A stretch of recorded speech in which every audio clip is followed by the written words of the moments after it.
উদাহরণ 1 হচ্ছে 4 একক বিশিষ্ট সমগ্রকের তথ্যগুলো হলো মানে 4টা। ওকে, তো এখানে কি আছে 3, 7, 11 এবং 15।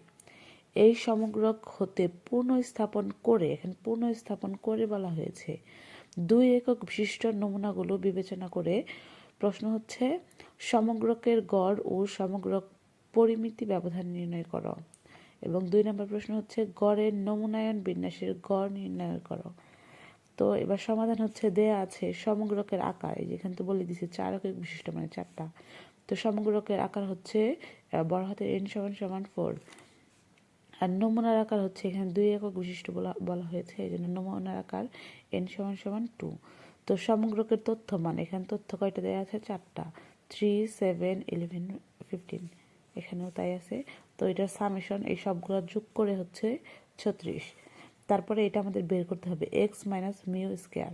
তাহলে কি হলো x, এখন আমাদের মিউ বের করতে হবে। x তো আমাদের দেয়া আছে সব কয়টা এক একটা x, এবার আমাদের মিউ বের করতে হবে। আপনি নিচের লাইনে দেখেন যে সমগ্রকের গড় মানে মিউ = সামেশন x, মানে এই 36 ভাগ হচ্ছে n।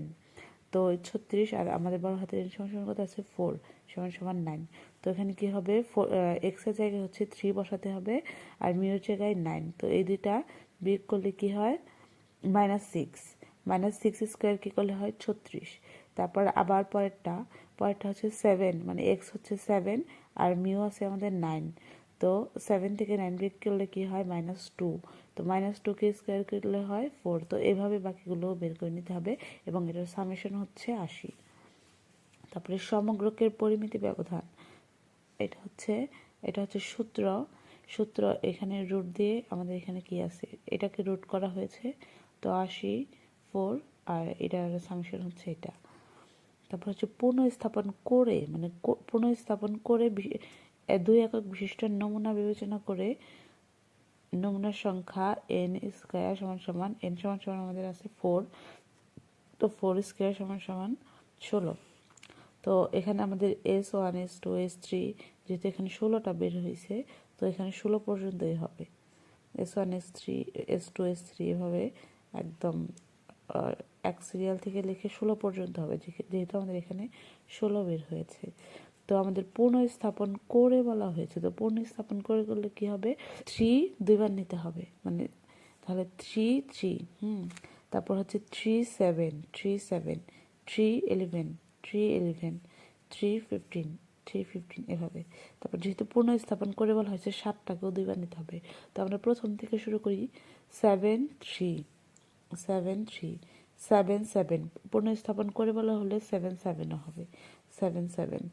তারপরে 7, 11, 7, 11, 7, 15, 7, 15। তো এভাবে পরের বেলায়ও তাই 11, 3, 11, 3, 11, 7, 11, 7, 11, 11, 11, 11। তো এভাবেই বাকি সবগুলো আমরা বের করে নিব। তারপর হচ্ছে নমুনার গড় সমূহ, এবার নমুনার গড় বের করতে হবে। নমুনার গড়ের জন্য আমাদের আরেকটা চার্ট হবে। তো এই ক্ষেত্রে আমাদের x1, x2, x3 এভাবে 16টা লিখতে হবে। তো এগুলো আমরা বের করব হচ্ছে এই চার্ট থেকে। পূর্বে যে চার্টটা আমরা বের করলাম এই চার্ট থেকে আমাদের এই চার্টটা বের করতে হবে।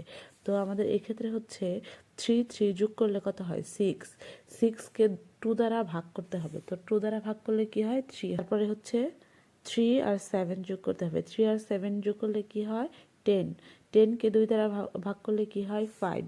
তো বাকি সবগুলা এই চার্ট অনুসারে এই বাকি সবগুলা এখানে বের করা হয়েছে। এখানে এই দুইটা যোগ করে তারপর হচ্ছে 2 দ্বারা ভাগ করে যা হবে সেটাই এখানে বসবে, সেই অনুপাতে এই চার্টটা বের করতে হবে। তো এই সবগুলো যোগ করলে কি হবে পরবর্তীতে এই সবগুলো যোগ করে আমাদের সামেশন এক্স বার নির্ণয় করতে হবে।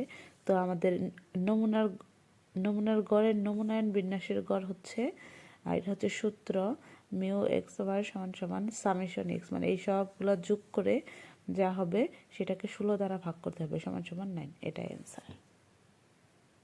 এই ভিডিওটি যদি আপনাদের ভালো লাগে তাহলে অবশ্যই আমার চ্যানেলকে একটা সাবস্ক্রাইব করে দিবেন। Thank you.